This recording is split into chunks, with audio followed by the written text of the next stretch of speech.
RCH 1.0 నుంచి RCH 2.0 వెర్షన్కి మారడం జరుగుతుంది.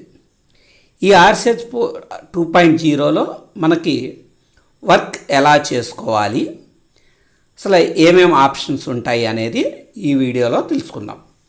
మనకి ఆర్సిహెచ్ 2.0కి వెళ్ళాలి అంటే rmnch.gov.in అనే పోర్టల్లోకి వెళ్తే అంటే ఇక్కడ మనకి అంతకుముందు rch.mohfw.gov.in యూజ్ చేసేవాళ్ళు ఇప్పుడు దీనికి ఆర్సిహెచ్ ప్లేస్లో rmnch.mohfw.gov.in అని వెబ్ పోర్టల్ ఓపెన్ చేసుకుంటే ఈ స్క్రీన్ కనబడుతుంది. దీంట్లో మీకు ఇచ్చిన యూజర్ ఐడి పాస్వర్డ్తో మీరు లాగిన్ అయిన వెంటనే మీకు ఈ స్క్రీన్ కనబడుతుంది. ఇక్కడ మనం వర్క్ చేసుకోవడానికి మెయిన్గా ఆర్సిహెచ్ 1.0కి 2.0కి ఉన్న డిఫరెన్స్ ఏంటి అంటే ఆర్సిహెచ్ 1.0లో రిపోర్ట్స్ కోసం సపరేట్ లాగిన్కి వెళ్ళాలి, కామన్ మాస్టర్ కోసం సపరేట్ లాగిన్కి వెళ్ళాలి, డేటా ఎంట్రీకి సపరేట్గా లాగిన్ అవ్వాల్సి ఉంటుంది.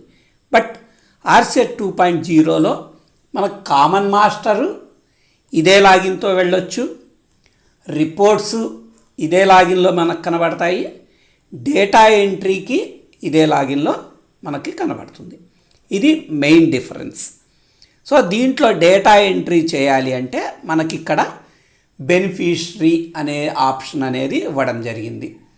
అలాగే రిఫరల్ మాడ్యూల్ అంటే మనం ఏదైనా హయ్యర్ ఫెసిలిటీకి రిఫరల్ చేయడం కోసం రిఫరల్ మాడ్యూల్ అనేది ఇక్కడ ఇవ్వడం జరిగింది.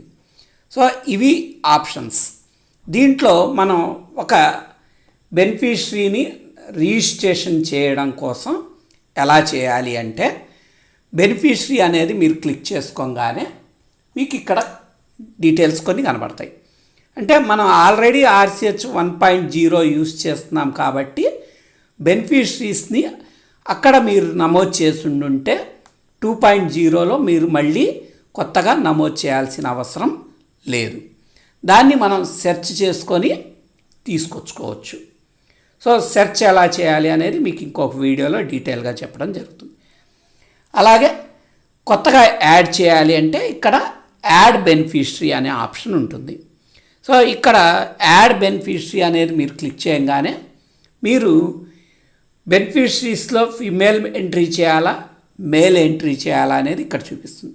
ఇక్కడ మీరు ఫిమేల్ అనేది క్లిక్ చేసుకుంటే విత్ ఆధార్తో చేస్తారా, లేదా ఆధార్ నెంబర్తో చేస్తారా, మొబైల్ నెంబర్తో చేస్తారా, లేదా టెంపరరీ రిజిస్ట్రేషన్ చేసి తర్వాత మీరు అభాని ఎంట్రీ చేస్తారా అనేది ఆప్షన్స్ అనేది ఇక్కడ చూపించడం జరుగుతుంది. ఈ 2.0లో తప్పనిసరిగా ఎవరైనా సరే అభాతోనో ఆధార్తోనో నమోదు చేయాల్సి ఉంటుంది. మీరు ఒకవేళ టెంపరరీ రిజిస్ట్రేషన్ చేసినా కూడా అది ఎక్కువ రోజులు మీకు ఉండదు. దాన్ని కంపల్సరీ అభా రిజిస్ట్రేషన్ చేయమని అడుగుతూ ఉంటుంది, ఆ తర్వాత లాక్ అయిపోతుంది.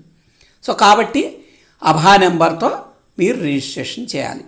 సో ఇక్కడ రిజిస్ట్రేషన్ చేసేటప్పుడు మన రిజిస్ట్రేషన్ అనేది క్లిక్ చేయగానే beneficiary name, gender, beneficiary date of birth, వాళ్ళ mobile number, spouse name, caste, religion ఈ ఆప్షన్స్ అన్నీ వస్తాయి. సో దీంతో మీరు అనేది రిజిస్ట్రేషన్ చేయడం జరుగుతుంది. సో దీంట్లో మిగతా ఏం చేయాలి ఏంటి అనేది పూర్తిగా 1 by 1 వీడియోస్ ఈ యూట్యూబ్లో మీకు అప్లోడ్ చేయడం జరుగుతుంది. కాబట్టి అవి చెక్ చేసుకొని ప్రతి ఒక్కళ్ళు కూడా ఆర్సిహెచ్ 2.0ని సక్సెస్ఫుల్గా యూజ్ చేసుకుంటారనుకుంటున్నాను. మీకు మిగతా వీడియోల కోసం ఈ యూట్యూబ్ ఛానల్ సబ్స్క్రైబ్ చేయండి అండ్ లైక్ చేయండి, మీ కొలీగ్ ఏఎన్ఎంస్కి షేర్ చేయండి. Thank you to all.